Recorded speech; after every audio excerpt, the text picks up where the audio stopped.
right, we are going to go ahead and get started. My name is Allie Jacobs. We're going to do some quick introductions and then move through. Let me move this over to the side really quick because it is hiding my move buttons. Okay, so first we wanted just to do some quick introductions to have an idea of who's in the room. Both with us, we're all collectively in one space together. So we're going to kind of move the computer, but also to learn a little bit, familiarize ourselves with you all in the figurative Zoom room. So I'm going to pass it over to Leila to get started with the introduction. Hi, welcome to our presentation. It has a very long title, but really what we're going to talk about today is digital hotline and how it can be used at local programs to help sexual assault survivors. I'm Leila Wood. I am a professor at UT Health Houston, and I'm the director of research at our Center for Violence Prevention. I'm going to pass it over to my colleague, Dr. Vostrag, to talk a little bit about herself. Hello, my name is Rachel Vostrag. I am an associate professor at the University of Texas at Arlington in the School of Social Work, and I have thoroughly enjoyed getting to interact with many of you on this project and on other projects that we've done focused on services for survivors across Texas, and I'm very excited. Like I said, my name is Allie Jacobs. I am a project manager at UT Health Houston, have the opportunity to work alongside Dr. Vostrag and Dr. Wood, and then am also a doctoral student at the University of Houston.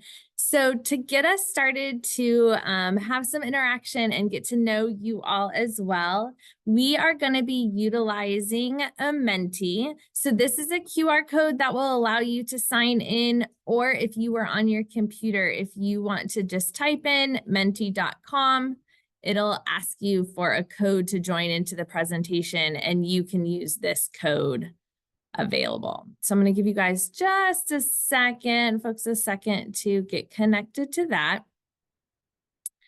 And then what we are going to ask is for our first, where are you all joining us from? Where are you tapping in from in the figurative rooms? Okay, some South Padre, Laredo, Dallas. Yay. Awesome.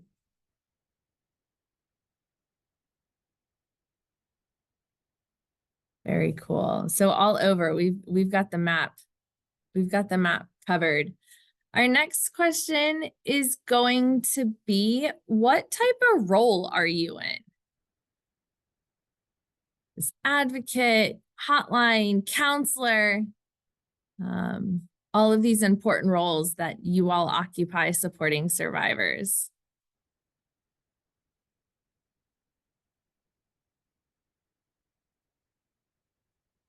Some program directors, counselors, research, yay. Yay, research. Wonderful. Okay, and then the next one, how long have you been in roles supporting survivors? So this could be your current role, how long you've been in that role, but just collective work. How many years have you been in a role like this? Okay.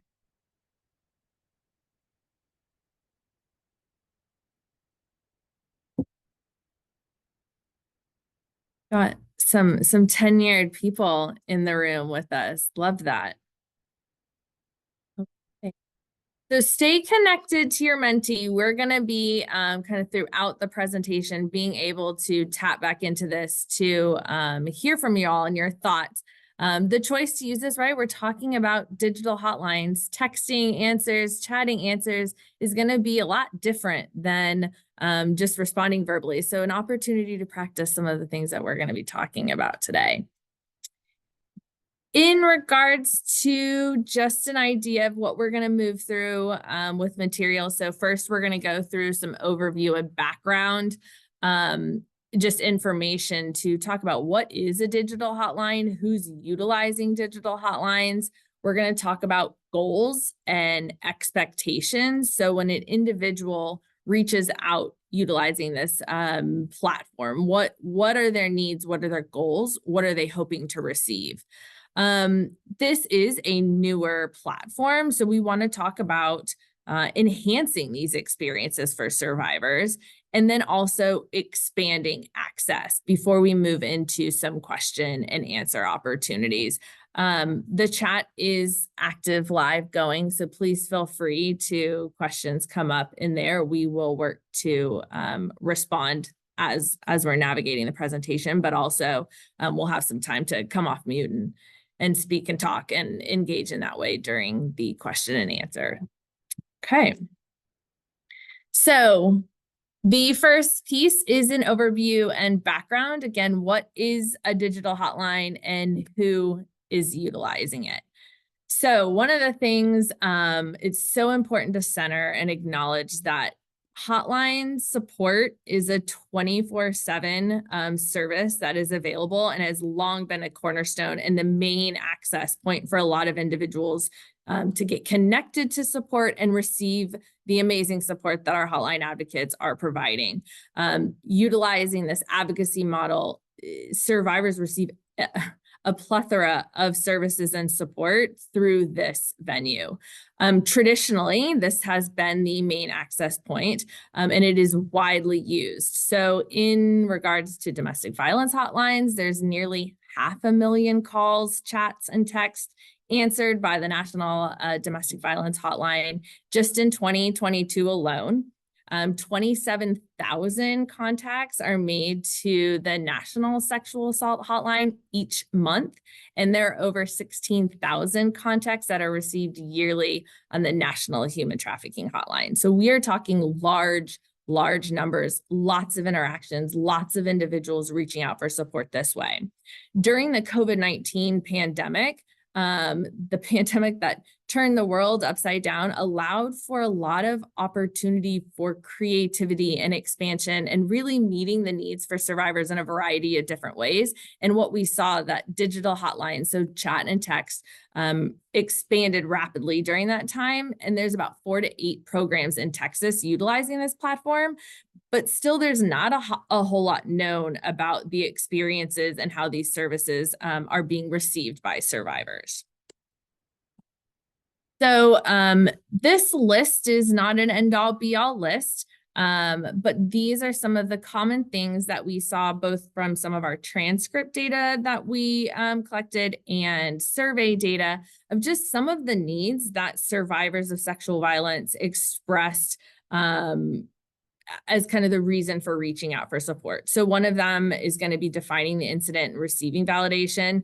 Right? We don't talk about sexual violence super often in society. So a space to be like, I know my, gut is saying something isn't right. But having that experience validated, right? We know the long-term immense impacts of experiencing sexual violence and the normalization of those impacts, receiving and accessing emotional support, tapping into the medical needs that are present after an experience of sexual violence, potentially counseling, information, legal information, safety planning, and more. So we are curious for you all in your work that you are doing. What are some of the other needs that you see in the work that you're doing with survivors of sexual violence? What may be the most pressing need that a survivor is sharing with you, or the most common one that you run up against?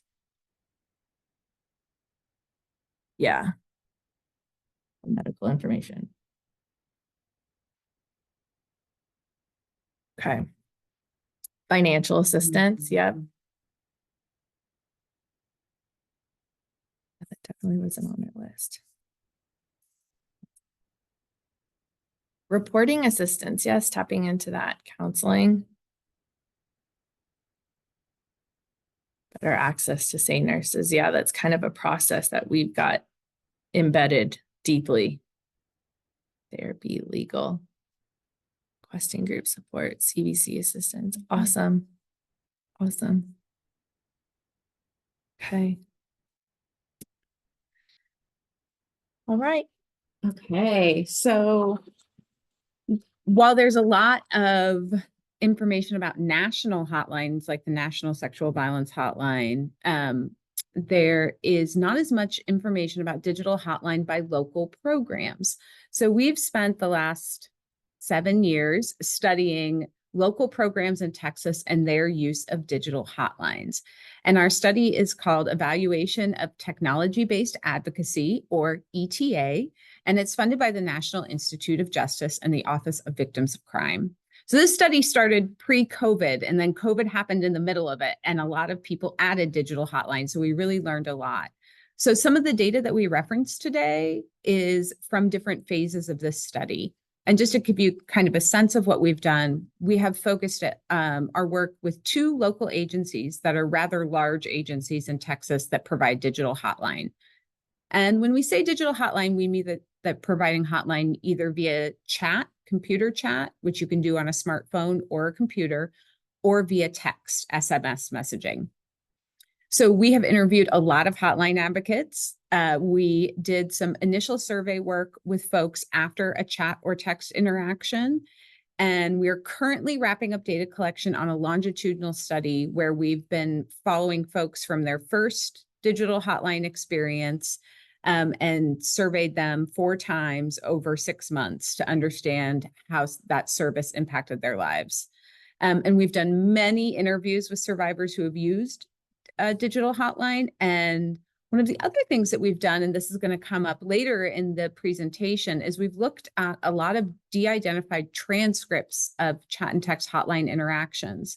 And that's really helped us understand the modality and how advocates use it. So what we hope to do today is share a little bit about what we've learned and give us all a space using Menti and the chat to practice with some case scenarios that we've developed from our data. Just to give you a sense of Agency A and Agency B, which are the 2 agencies that are part of our study, these are large dual or triplicate programs in the state of Texas with pretty large hotlines and dedicated hotline staff that serve survivors of sexual assault, survivors of human trafficking, and survivors of domestic violence. And these are agencies that are taking hundreds of calls every month about sexual violence. And you can see that they have, this is just a look at the year. So you can see kind of calls peaking a little bit more in that kind of January, February space, dipping down a little bit in the spring, coming back up again in the summer and the fall, and then dipping down again in December. So just to illustrate that these are 2 agencies that are providing support to a lot of sexual violence survivors in their areas. One of the main things that we've done in our research work and we've worked really closely with these 2 agencies and other providers across the state who do some kind of digital hotline, is we really wanted to understand how hotline on chat and text is the same and different than phone hotline. So what we've learned through all of our interviews and all of our work kind of doing this is we're kind of summing it down. Normally we do a whole presentation about this slide. So I'm going to condense it. Really, I'm going to condense as much as I can for today. What we know about digital hotline is that it is centered on the service user or the service participant. So very much like we use a survivor-centered model of advocacy, digital hotline, the person who's calling, chat, texting in, whether that is the survivor themselves or a friend who's trying to help their buddy who was sexually assaulted, or whether it's a provider from another social service agency helping a client of theirs, it is really driven by it's customer service driven. It's really the survivor or the service user who's in the driver's seat. Advocates on digital hotline use a trauma-informed approach that centers safety, cultural humility, and really tries to center the health needs of that person. It's social justice and access oriented. Digital hotline tries to meet people where they're at and is meant to be accessible for maybe a population that wouldn't normally access hotline. It's also social presence facilitated, which means that advocates on chat and text use different strategies to convey that they're a real person and not a bot, right? That it's a real person entering the chat, a real person addressing that interaction, and a real person connecting with the survivor. So when that advocacy approach is used, the hope is that it results in the 5 following goals, which is that survivors are able to engage with someone quickly for support and connection. That on that hotline, a survivor or a support person is able to identify needs and options based on their own needs and experience related to violence, abuse, and harm. The third goal is that folks are able to expand their understanding of violence, abuse, and harm. And what's really important to underscore about that is we often think about Hotline as a reactive service, that it's for someone in a crisis moment. And that's typically how we use it. But what we've learned in particular about digital Hotline is that it can have a really strong prevention benefit. So if you have a situation where you think something is happening that makes you uncomfortable, that is gray, somebody's making sexual comments to you at work and you're not sure what to do about it, that Hotline can provide a space for early intervention for somebody and help educate somebody about issues around violence and harm, especially around harassment, especially around trafficking. Hotline, of course, helps to improve survivor safety through safety planning. We're going to talk more about that later. And it increases access to other supports in the communities, because one of the best main functions of Hotline is that you can get information about that SANE exam. You can get information about counseling. You can get information about the food pantry in your community. So these are some of the goals, things that we hope happen on a digital Hotline interaction that we've kind of learned about from all of our work with advocates and kind of reviewing those interactions.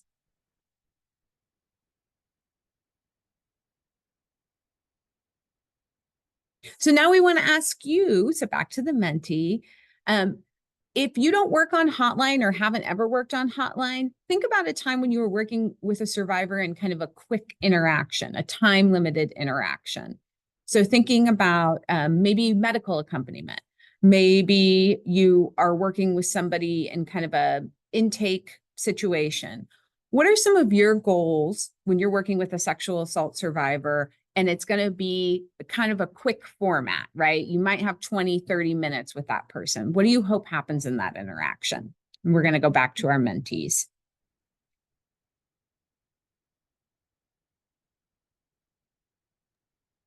So just really quick, Allie, or somebody, if you could, there was somebody who wasn't able to access the link at the beginning for the Menti. If you could put the QR code Yeah. in or post it in the. Yes. So if you were not able to join, you can actually just go to menti.com right here. And then you will type in that code. So you can do that on your phone or on the computer.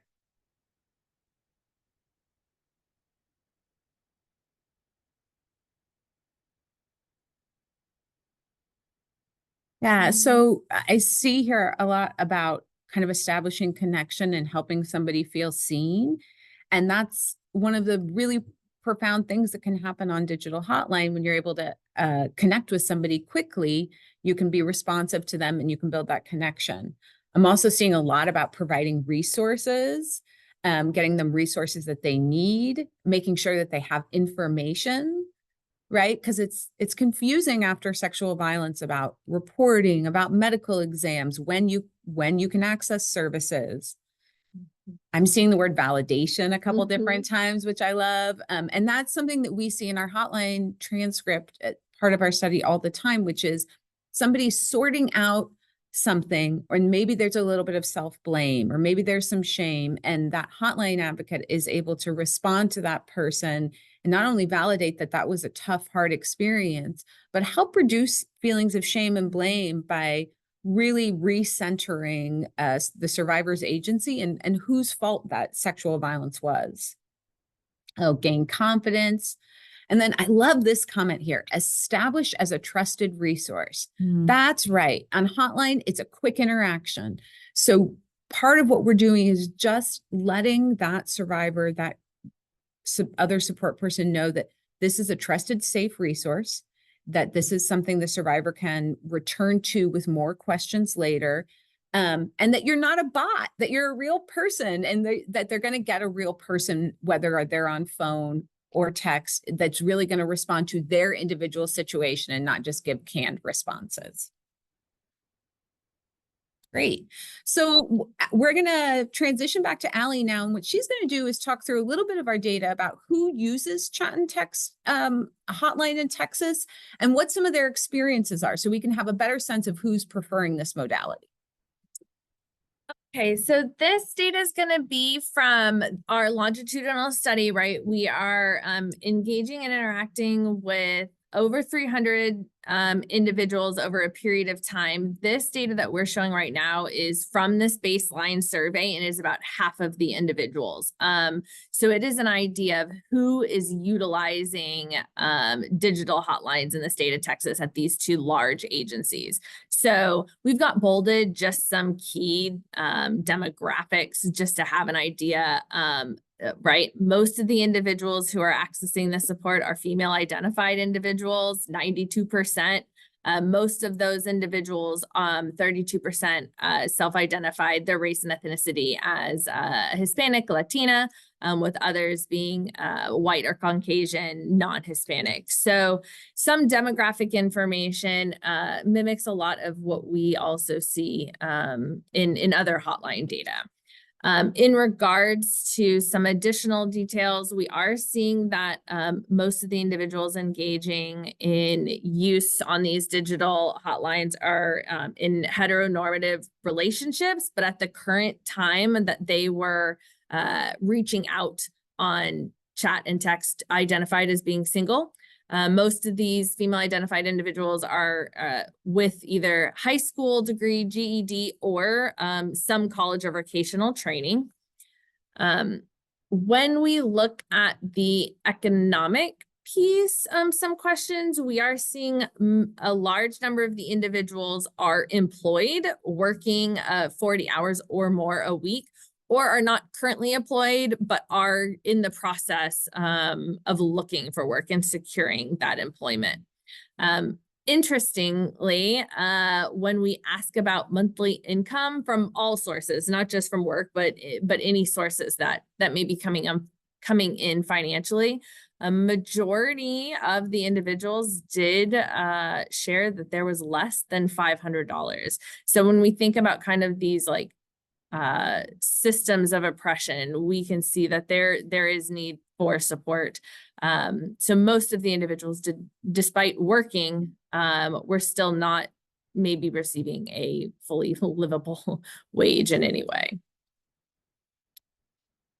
So mentee question, before joining the webinar, who did you think was utilizing digital hotlines, and did the demographics that we share match kind of your initial thoughts? So we've got yes for sure and no, not at all, or like, I don't know.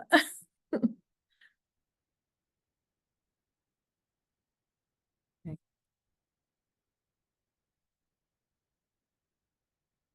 Right.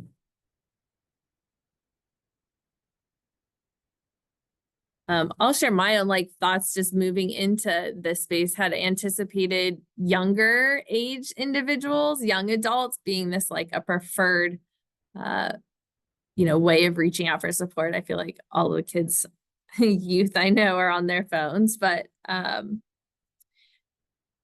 we've got some that are like, yes, for sure. All right. Our next mentee is, now that you know these demographics, whether this kind of matched who you thought it was, are these individuals representative of the individuals that you're working with in your role? Okay, yes, kind of. Okay. I would love to be able, in the question answers, some of these, we've got the kind of yes. I'm quite curious of like which pieces do match, which pieces don't match.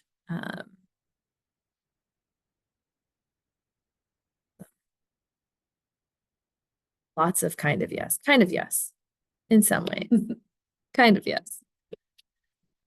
So when we think about the individuals who are reaching out on digital hotlines for support, just an idea of some of their experiences of violence. So it related to sexual violence, the data is saying that 78% of the individuals had experienced at least one incident or one behavior that was sexually violent at some point in their lifetime, with 35 having experienced that in the past 6 months.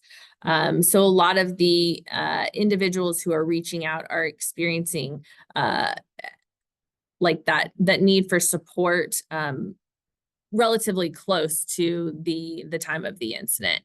When we look at some of the actual experiences and the different forms of violence, we're seeing kind of, ranges in what has happened in never in the last 6 months or at some point in their lifetime, them being, there's a lot of sexual violence happening to the individuals who are reaching out.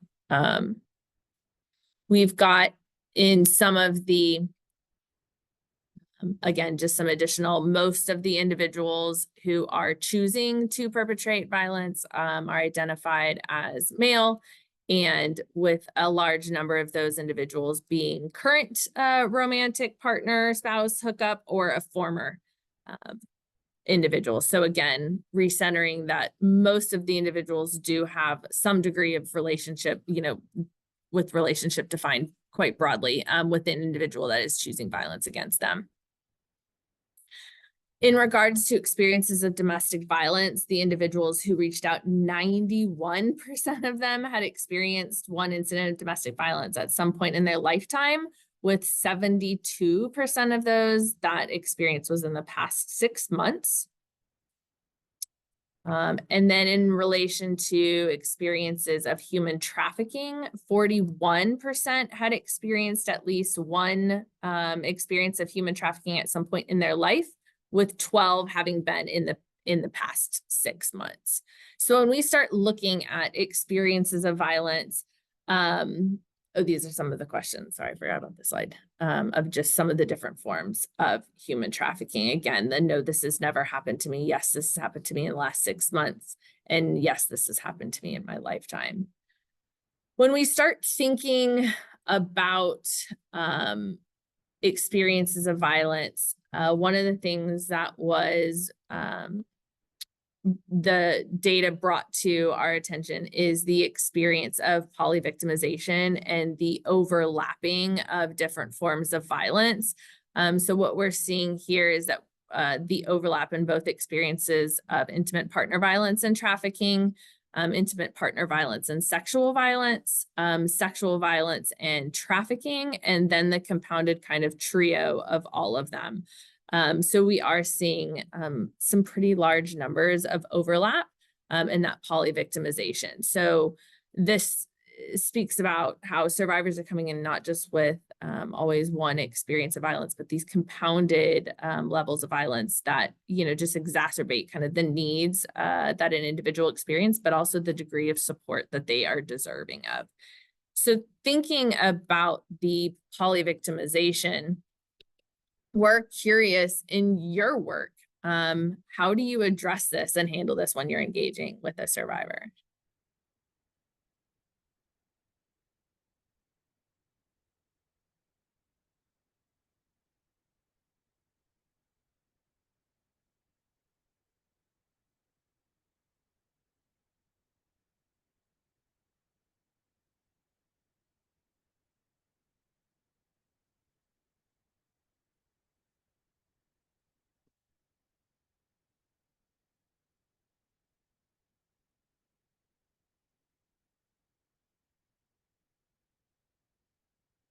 be typing in, this is like the practice of, right? It's so easy just to like say it right away, but the act of typing it in, thinking about how to word it in a way that is meaningful to others and gets at the information.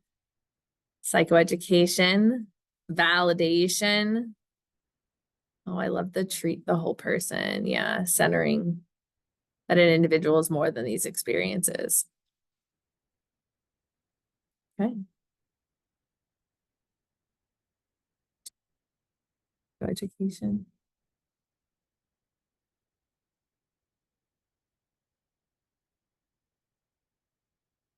I don't know how someone got to draw in there. I love that. Someone has Zoom skills that I haven't developed yet. Right. We can move on to the next slide. Pass it over. Hey, everyone. One of the things that we were really interested in and think it was important to sort of identify and document in this study was to understand what are survivors and their support people looking for? What are their goals when they reach out for support on Digital Hotline? So that was one of the questions that we asked of folks in our longitudinal study. And so this is sort of what was shared with us by that first 50% of that sample. And so what we wanted to know really was what was their main goal when they chose to reach out via chat or text for support to these local agency hotline. And I think it's really interesting that first there was a wide variety of goals. There wasn't, one that was really stood out among the others, but that the three sort of leading goals were help with counseling or support, help with shelter, or help with abuse or violence. And we think about dual focus programs in large urban areas. This makes a lot of sense. Folks are reaching out to chat and text hotlines for many of the same things that we see them reaching out to phone hotlines or for intake appointments about.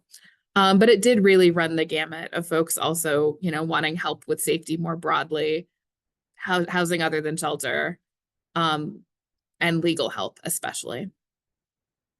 It's really important to us to point out that when we asked about the survivor or that person using the services experience with chat and text hotline, basically all of them said that they got at least somewhat or a lot of help with that goal, so that there is an alignment between what people are seeking in chat and text hotline and the kind of services they're receiving. They're feeling like they're getting that primary goal addressed in some way. And when you think about help with shelter being one of those top goals and knowing, what the barriers are in terms of providing help with shelter, I think that's pretty remarkable, actually. So here are some things that survivors or participants in our study shared with us in terms of the goals that they were reaching out for, why they made that choice, particularly the first time to contact a digital hotline. So somebody said, I do need medical attention, but I don't want to lose my place to say it. These are all actually quotations taken from transcripts. So this is what somebody is typing in saying, hey, this is why I'm talking to you. Somebody said, I want to, asking for help related to a Title IX report that they filed with the university. I just had a hard moment during the day when I need to look for someone to clarify my thoughts and my fears. I'm reaching out for support and connection. I'm feeling stuck in my trauma patterns. I'm looking for a place where I can get some of that support right now. I'm having a hard time with a sexual assault that happened over 10 years ago. So maybe something came up in my life or in the world that's bringing this up for me again. And I'm looking for a way to get that need met. I'm looking for help for a friend. I have a friend who's a victim of rape. Help me help them. Help me be that informal support person. So along with asking about sort of the goals that survivors and their support people had when they were reaching out for help, we also asked what they felt they got help with when they contacted a chat or text hotline. And again, it's a really wide range. of different types of support that survivors felt they were able to receive using this mechanism. So getting safer or safety needs and emotional support were the two most frequently endorsed items, but also referrals within the agency. So it's a useful front door to services in these sort of large multi-issue agencies. And other things like information about my health needs, information about housing, and getting help with things that are not listed above actually was the most frequently endorsed. So something else that you didn't think of when you were constructing your survey, which we love to see because it reminds us that there's still always more to learn. And we asked about that idea, when Dr. Wood was talking about this, the design of the service or the service approach, one of the things that she emphasized was that this is an opportunity for connection, for personalized, sort of a personalized touch. And so we asked a little bit about that, that connection between the chat and text, the digital hotline advocate, who is sitting behind a screen somewhere and doesn't even have this visual sort of contact that we have right now, and what that person who was using the service was feeling. So we asked how satisfied they felt with chat and text staff at the agency, and over 80% said they were very satisfied or satisfied. We asked how connected that person felt to staff at the chat or text hotline, and sort of defining connection as feeling like it was a real, authentic person who was responding to you. And over half said they felt very connected, and most of the rest felt somewhat connected to that person. So there is many people are saying I was able to build that connection or that rapport. And then finally, one question that we always like to ask, because we think it really told us a lot about survivors' experiences, is if a friend was experiencing this kind of harm, would you recommend this service, chat and text hotline, to them? And sometimes, often, or very often were by far and away the highest responses, with almost 70% saying they would almost always recommend that friend reach out to a chat or text a digital hotline.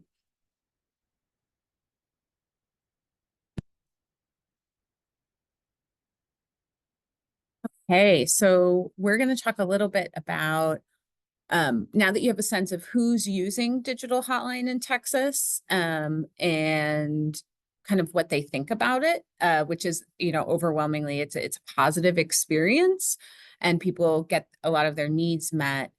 How do we create an experience for survivors or for community members to have that positive experience? So we did a lot of interviewing with folks to understand, like, what makes a good digital hotline experience. So what we want to do is we're going to share this information about what makes a good digital hotline experience. And then we have a couple scenarios that we've developed from our data, and we're going to use Menti in the chat to practice some of our skills. So I want to first just talk about some of the kind of key things that make a good experience for a digital hotline user.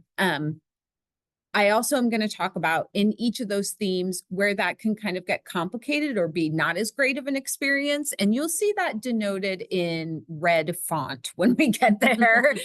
So just a very obvious cue kind of. So the big themes around what makes a good digital hotline experience for a sexual violence survivor is creating a safe environment, having easy access to the chat or text platform, feeling a sense of connection with that digital advocate, and being able to get the resources that you need. So let's dig into that a little bit more. And I'm sorry for the dual looks of my face. We have two different computers here, and I'm a little confused about where to look. So you just get a profile and another profile. So the first thing and the most important thing about digital hotline use, especially if you're thinking about adding this modality to your current hotline, is that it allows folks to use hotline that may not be able to use phone hotline. And that's true, especially if somebody can't audibly reach out. Like, we interviewed one person who used text hotline while they were kind of stuck with their abusive partner at their job site, right? So they couldn't make a phone call. For some folks, like this quote we have here, where this person is chatting in about their violence experience at work, it offers some privacy to get some support while you're doing something else. So this ability to access services. We also learned that staff help facilitate safety by kind of making one of the first things they chat or text in to be, are you in a safe spot and do you need information about tech safety? So staff help facilitate this safety by providing tech information and making sure folks are in a safe place. When people felt less safe using the modality is when they had tech safety or monitoring concerns. So maybe that parent that was sexually harming them, or that partner who was raping them, or that person who was trafficking them was monitoring their tech, or when they couldn't figure out tech safety. But in general, there is a group of folks using digital hotline that really feel like it's a safer modality. The next thing that's really important about digital hotline, if you're thinking about adding this in or kind of making sure this is available in your community, is that it can be a more accessible modality. And Allie had mentioned before, I think we often think it's more accessible, particularly for young folks. Let me tell you, I'm 41 years old, elder millennial, and I prefer to chat or text first. So this is not just your teenagers and emerging adults. We had several participants who were 50, 60, 70-year-olds who really preferred chat and text. This person mentions like, if you have social anxiety, chat and text could be an easier way to reach out. So of course, some folks were like, I don't want to text. I want to talk to someone on the phone. So those are going to be folks that are still going to use the phone. But really, that idea of being able to reach out in your preferred modality, especially as a low barrier service entry moment. Like, okay, I'm going to see what this agency's like, see what it's all about. I'm going to dip my toe into getting help, and I'm going to do it by chat and text. And it's accessible to me. I can do it right here. So we found that a lot of people started on chat and text to see kind of like what the vibe of the agency was and how they could help them, and then ended up transferring to phone once they built trust. So chat and text can be a good way to build that connection. It can also be speedier, right? If you've got a quick question like, I was experienced a sexual assault, I need to get to a SANE exam, which hospital should I go to?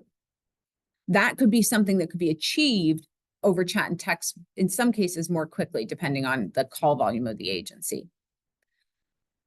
The third theme was that I think we have this idea that it's harder to build connection over chat and text, but just think about something you've communicated with your best friend about in the last week. I had a long, pithy conversation with my bestie about being a mom of teenagers, right? It was just as emotionally rewarding over chat as it would have been over the phone. Maybe I couldn't hear her laugh, but I have that in a track in my mind. But one thing that we found is that people really build connection on these digital hotline interactions. And part of that is because the advocate is working really hard to prove that they're listening, that the support is individualized, and they're validating that experience. They're really helping somebody. Somebody said, and I love this quote, even through text, there is a connection. They still have a way of letting through text. They sent out an arm and almost hugged me, you know? So she's basically describing that the interaction with an advocate is a virtual hug. There was that connection. There was that, they were there that moment I needed them. We did interview some folks who felt like chat and text were not as connective. They didn't feel as heard. They felt like they were just kind of getting some boilerplate language. So for some folks, maybe that advocates, they're understaffed that day, or that's just an off day. But for some folks, they may not feel as connective, and that can get in the way of having a good digital hotline experience. Finally, what digital hotline does so well, and this is why most of our national programs have digital hotline, but one of the things I argue about why it's important for our local programs to have it is because it helps facilitate access to resources. So not only does it maybe help me become more comfortable with my local program, it helps me get the resource information I need. So digital hotline is really preferred amongst survivors when they know they're going to ask for a list of resources, and it would be a lot easier to have that over text message that you could save, or a chat you can copy and paste. One participant described it to us as like more different learner friendly, more accessible to folks to have that list of resources. It also allows people to get information not only about their local community, but other places where they might go for support, and get complex or what information that might be complex, like medical instructions. Sometimes when folks need resources and they aren't available, that can limit their satisfaction with chat or text. So if you've got a sexual assault survivor that wants counseling and there's a wait list at that agency, that can make people feel grumpy, of course. So that's one of the things that might get in the way. But really, this idea of quick access to local resources, especially resources within that agency, was kind of our last component that makes digital hotline really effective. So kind of to sum it all up, for digital hotline at the local level, when you have a modality that people can access in a way that is safer to them, you get more people using your hotline. So our two agencies have really increased their hotline volume since they added chat and text components. When people feel safer, they feel more comfortable, and they're able to have this private experience where they can share more.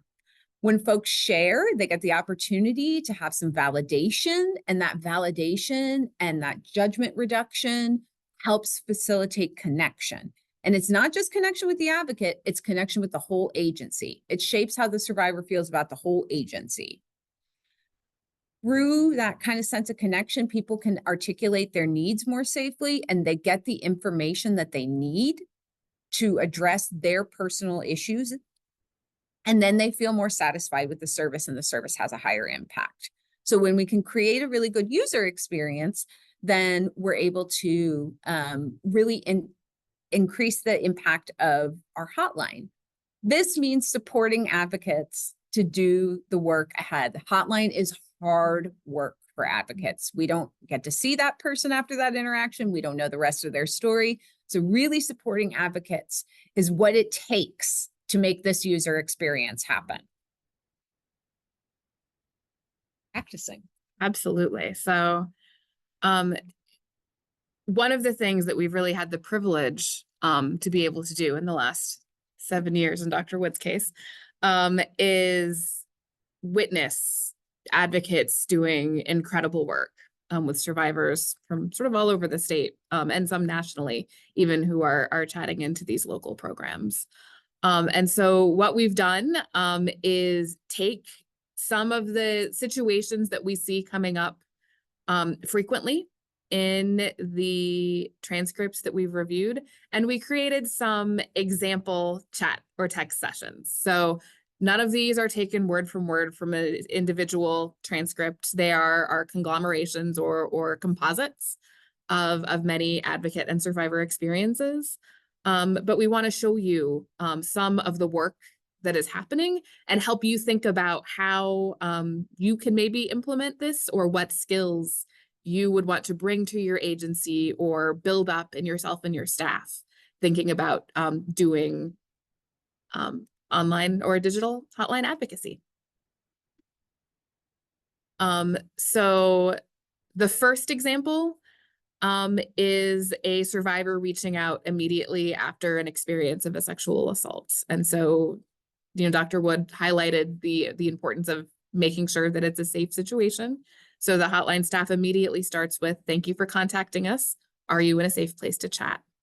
And the survivor quickly says, "Yes, I was assaulted by my roommate." And the first thing that the advocate responds with is empathy and trying to understand what that survivor is looking for in that moment. How can I help? How can I support you tonight? What's going to be most important for you in this moment? And the survivor starts to tell their story. "I'm injured, but I'm also really scared, and I'm ashamed." And so the hotline staff continues that assessment. I'm sorry it happened. You don't deserve that to happen. So that more validation. And then assessing the need for medical support. Do you need medical attention? And the survivor responds, I'm not sure. He's still here. I don't have anywhere else to go. Made clear, I'm not calling the police. That's not something that's on my list, my consideration set right now. I'm not going to the hospital because I might get kicked out and I need my place to stay. I do need medical attention, but I really need my place to stay. And the staff continues to help brainstorm. Could you go to urgent care? There could be injuries that aren't seen immediately. Survivor says, maybe. I really need help with housing so I can leave before this gets worse. So I've had this experience, but my number one need here is actually housing. Okay, so the hotline staff says, I hear you, here are options for housing, and provides those for the local area. Survivor responds, thank you for listening. I didn't have anyone to talk to about this. The staff says, you're welcome.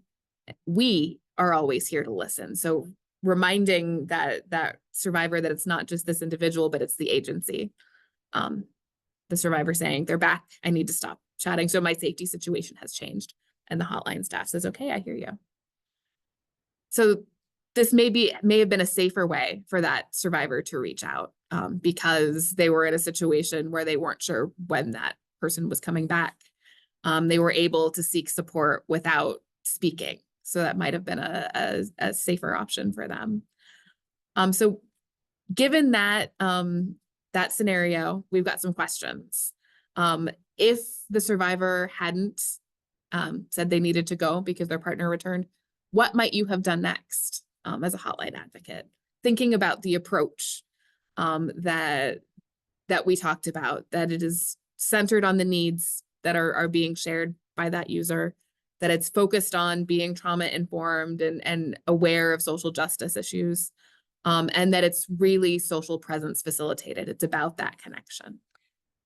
And we're gonna pull up so you all in responding can see the actual the transcript to know how you would respond. So the Menti is happening, but so you can refer back to this. This is gonna get there. We'll give you a few moments to reflect on this example and enter it into the Menti.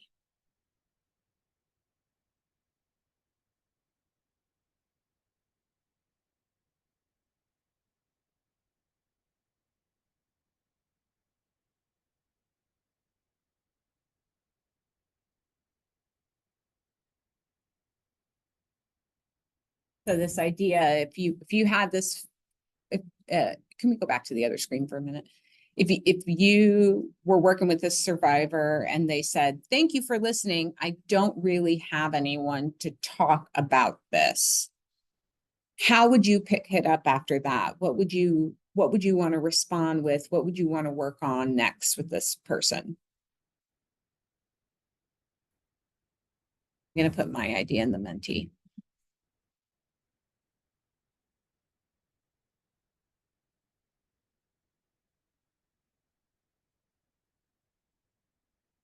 Okay, this person read my mind. That was going to be my next one. Ooh, discuss support system options. Absolutely. One of the things that we heard frequently was that one of the things that was really helpful about the chat and text interaction was being able to think through who else is in my community, who else maybe in IRL is out there to support me. Or what are the safety trade-offs in choosing to talk to or seek support from one individual or service or another, really having some of those harder conversations.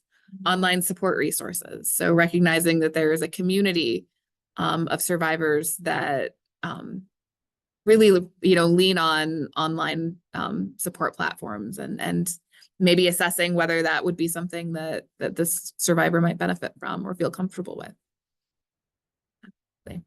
Safety planning. So we know that this person is not in an immediate safe space, and that these sort of competing safety concerns of the assault they've experienced and the potential loss of their housing and their medical needs, all of which seem to be pushing up against each other.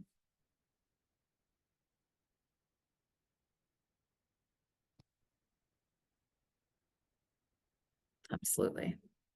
Economic needs beyond housing. What else is going on there, or that could eventually help facilitate the housing needs as well? A point of contact with a rape crisis center. Remind the survivor they can text back at any time. Absolutely. So that this is that front door. And, you know, I think it was really noticeable frequently in the transcripts that we read, advocates would be talking one-on-one, but would use we to reference the agency, to remind that survivor that there's this community here that's here for you. Are you in a safe space, and provide support resources? Absolutely. Thank you all for thinking through this with us. Medical exam might look like, send an advocate to facilitate to the facility. So think about building in that medical accompaniment support, or offering that. And just that psychoeducation about the medical exam, especially for young folks that maybe have never had a pelvic exam. We saw that in a couple scenarios. Really that like step by step of here's what this is going to be like kind of experience. Absolutely. Yeah. Thank you all. We have another example that is of a support person chatting in. So along with survivors seeking support on Digital Hotline, we had a lot of situations where it was somebody wanting to know how better to be a supportive person, or in this case, seeking information for a friend. So this friend says, I have a friend who was raped. Can she file a police report here without having to go into the police station and talk to people? Basically, she and her friend are having a conversation and she wants to know what the deal is. The hotline staff responds, thank you for contacting the hotline. I can help you with that. So that's what I'm here for. This is what would need to happen. They would need to call 911 to make a report. And then if I have some more information, I can give you more information. So was this within the last 120 hours? The friend says, no, it was a few weeks ago. If they call, can it be over the phone? We have all the guy's information, but she is still traumatized. She's not really functioning and stuff. Can I call for her? Hotline staff responds, does she need medical care? A forensic nurse could help her with filing a report. So again, bringing in those additional resources that might be out there. Medical care is available to survivors up to 10 days after an assault. Friend says, no, she doesn't need medical care. I just want to know how to help her file a report. It was a quote unquote friend who assaulted her. The hotline staff says, thanks for supporting your friend. That can be challenging. You're being a good friend. So not only are we interested in building rapport and support and validation for survivors, but also for the people coming around survivors, because it's such hard work. They provide the resources of RAIN. And then in our area, so assuming that this is somebody who's local to the agency that they're chatting at, here's the best way to file a report over the phone. The friend says, okay, thank you. That's what I wanted to know. And the hotline staff responds, I'm glad it was helpful. We, again, are always here to answer or to help if you have more questions. So this really illustrates that sometimes chatting in is just easier. You have a specific question and you want a specific answer. And this friend was able to stay present with her friend who was dealing with her trauma while also getting the information that they were looking for. And the staff was able to provide specific, advice related to the area. This is what the process is here with our systems and our people, which can be really important information. So using the Menti, one of the things that we'd like to know is how might you respond if you're chatting or texting with a survivor to that question, can I call for her? What would be a way you might approach that?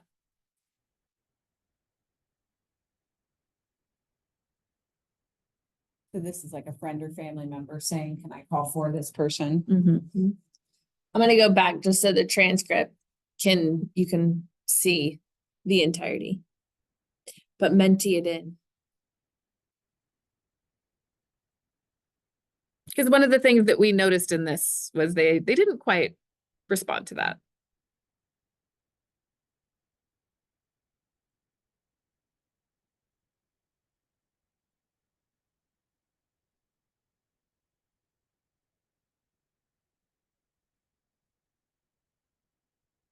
So that's great question. We need some additional information to understand what the parameters are here. How old is your friend? good question.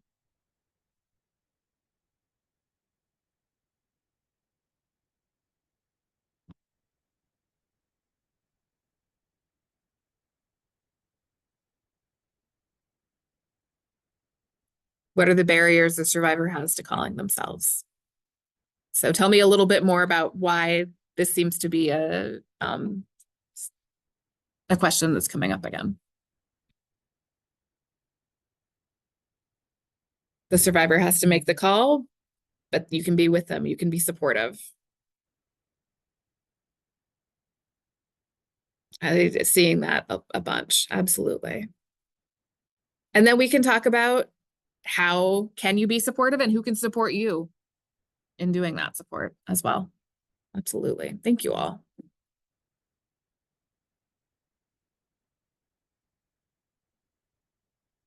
Do we have another question? What would you want to share via chat and text about filing a report? So thinking about the information that you share with survivors in your roles, what are some things that might be really important to make sure this friend is able to provide?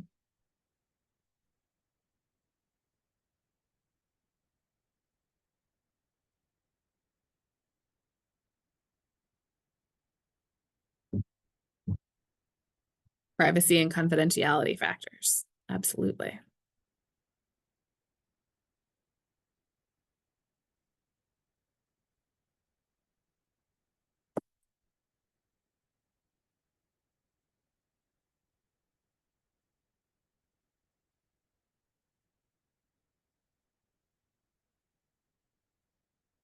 I think about the process and helping people kind of be mentally prepared and emotionally prepared for what it's going to be like, the kinds of questions that are going to be asked. I also think about so many of the local agencies having an established relationship with individuals who would be taking the report. So potentially facilitating that connection in a way. Absolutely. So there's like a warm handoff, if you will, not just you. Options for legal advocacy support. Absolutely. So here are things that we can do to help facilitate that process, along with you being supportive of your friend. How they can request a physical victim advocate. Yep. So how can we sort of continue to build up the social support and the emotional support around the survivor? It will create a record of the incident, and that provides options going forward. Absolutely. Yeah, and this is like really good information about legal rights as well. And especially having that physical victim advocate with somebody and what that could mean, especially in an area where maybe that right is inconsistently applied. Yeah. Okay, I think we're going to provide one more example of an interaction. And this is a survivor who's really just contacting the hotline, looking for some emotional support. So the staff enters, "Hello, thank you for reaching out to the hotline. Are you safe to chat today?" The survivor confirms, and the staff asks, "How can I support you?" The survivor says, "I'm feeling frustrated. One of my friends just said she didn't think my assault was that bad." The hotline staff says, "I'm so sorry to hear this," and includes a frowny face emoji. So expressing emotions via an emoticon. It's valid to feel frustrated with that statement from a friend. The survivor says, "It's like I'm faking it or something. I was surprised when she said that. It's hard to explain to people." The hotline staff says, "For sure, it's really hard to explain to people, especially if they haven't experienced it themselves or witnessed things."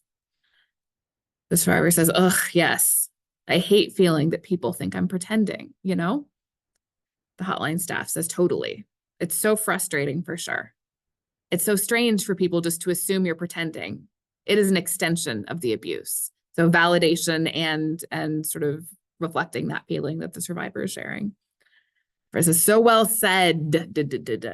So I really, the survivor responding to that sort of connection with agreeing using the text speak connection. Thank you. It really rubbed me the wrong way. Have you seen similar scenarios to this before? So am I alone in this? And the Hotline staff responds, no, you're not alone. They say, for sure. We've definitely had survivors share that they weren't believed. It's a common scenario for survivors out there. The survivor says, thank you so much for validating that. Okay, deep breaths. This was helpful. The Hotline staff says, deep breaths indeed, and gives the smiley face emoji. You're very welcome. I'm glad you reached out this evening. So I'm glad I was able to be here for you. I'm glad that we shared this space. And the survivor responds, thank you, TY. Good night. Example of a staff member really fostering that connection and being a safe space, a safe digital space for that, that survivor in that moment. Thinking about that survivor and the way that that advocate had that sort of connected interaction, what are some responses that you think might have gotten in the way of building that rapport where the survivor was just able to come to, okay, I got a little bit of connection, I got that validation, I'm able to move on? What are some things that could have disrupted that as opposed to foster it?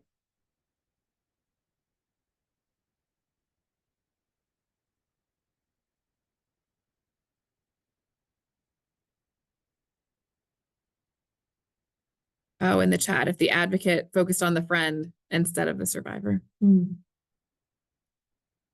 So if it was bad-mouthing the friend rather than focused on identifying and validating that survivor. Asking for information about the assault as if you're trying to assess how bad it was. So kind of falling in line with the same thing the friend was doing. Well, let's validate, that it really was. Exactly. Great point.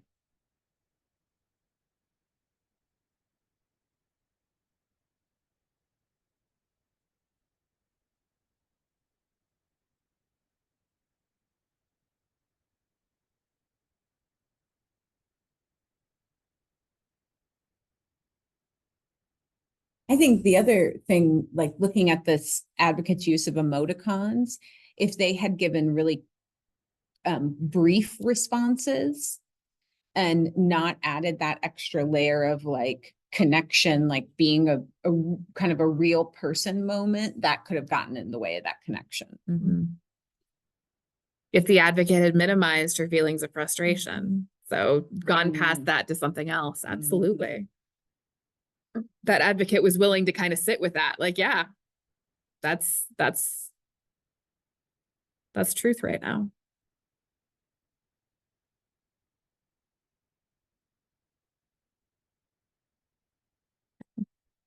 Well, thank you all for exploring those cases with us and helping everyone here think through a little bit about what it would be like to be a chat and text advocate, digital hotline advocate. So we wanted to leave you with a few thoughts about expanding digital hotline access to sexual assault survivors. What are some things that we could do to expand access? And one thing that we've asked all 307 participants in our longitudinal study was just how they first learned about chat and text hotline. And I think it's notable that nearly 40% of them found out that this was available through internet research. So they saw it on social media, or they did a Google search, or they saw it on the website of the agency. That this is, people are learning about it predominantly via technology. And so the media presence of your organization will have something to do with people's choice to interact in this format, but that they also learned about it through family members and social service or community agencies, predominantly as the other two forms of way folks learned about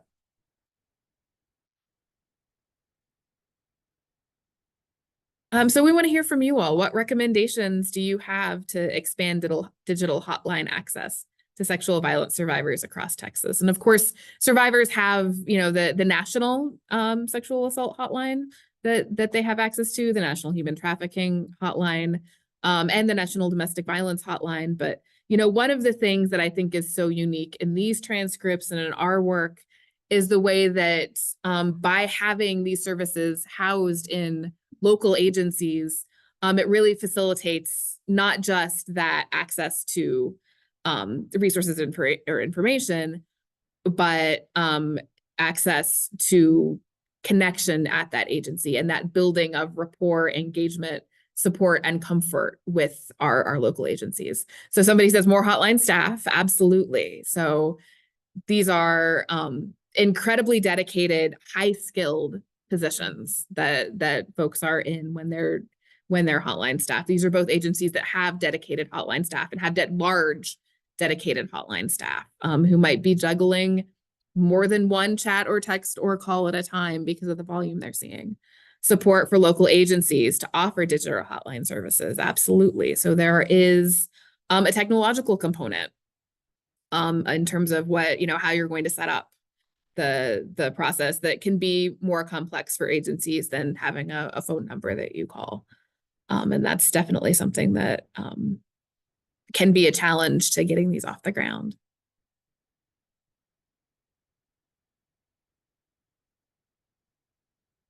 Another thing we've heard a lot about is having it clear which platforms are the best to adopt or programs for chat and text, and having affordable versions of those like live chats, one that's used that agencies can adopt that are pretty user friendly.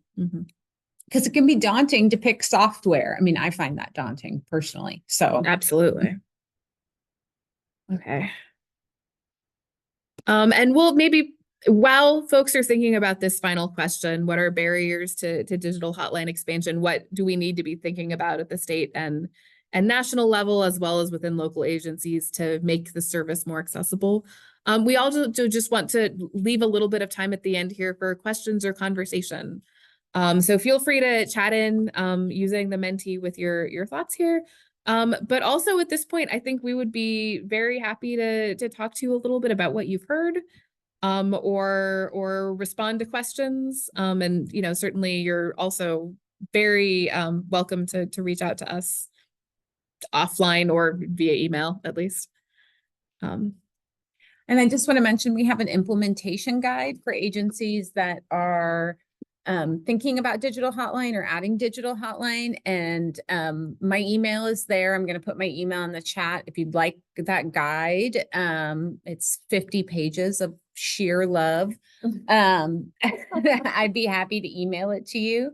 And it kind of goes step by step through some things.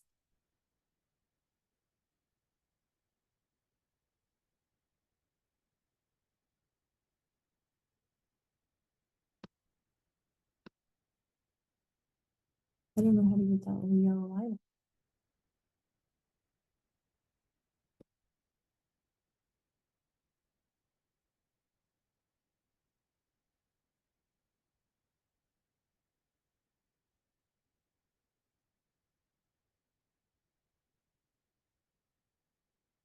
You can always email us your questions too, if you're not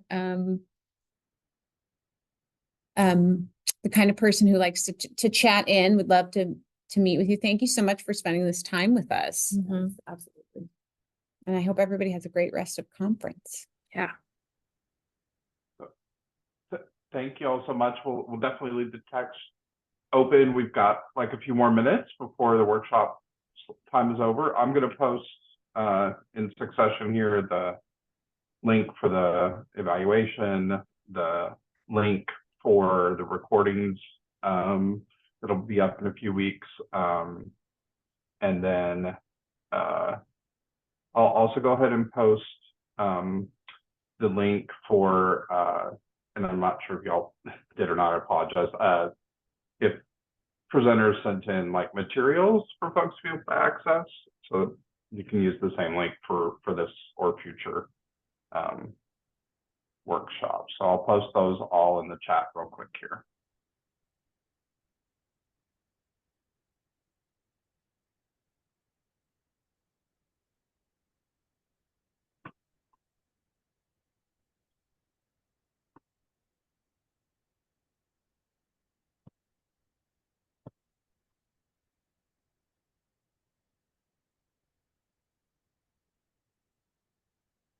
I say real quick.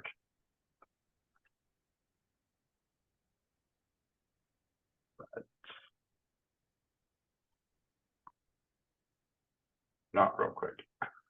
Oh, come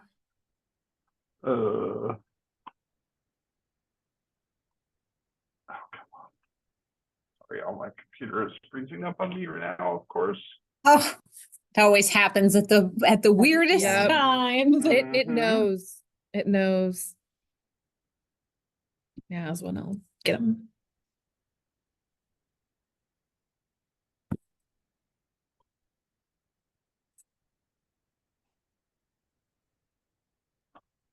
There's the evaluation link and the other ones that I'm.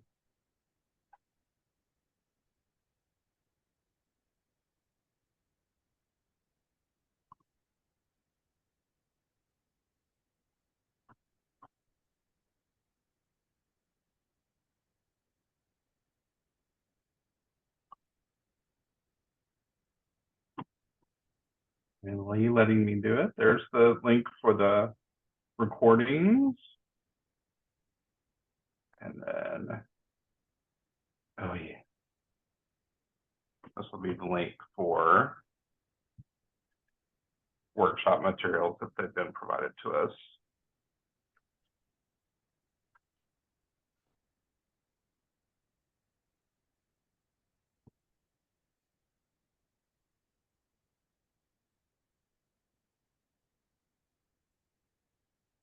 And again, we have lots of other materials we'd be happy to share. Please email me.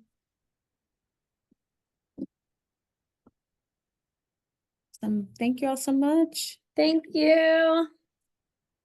Yeah, thank you to everyone, and thank you so much to Gabriela and Alejandra for Yes. the interpretation. Please fill out your evaluation, and I hope you enjoy the rest of the conference. Thank you so much, Dr. Wood and Rachel and Allie. Thank you all very much.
I am going to go ahead and end the workshop.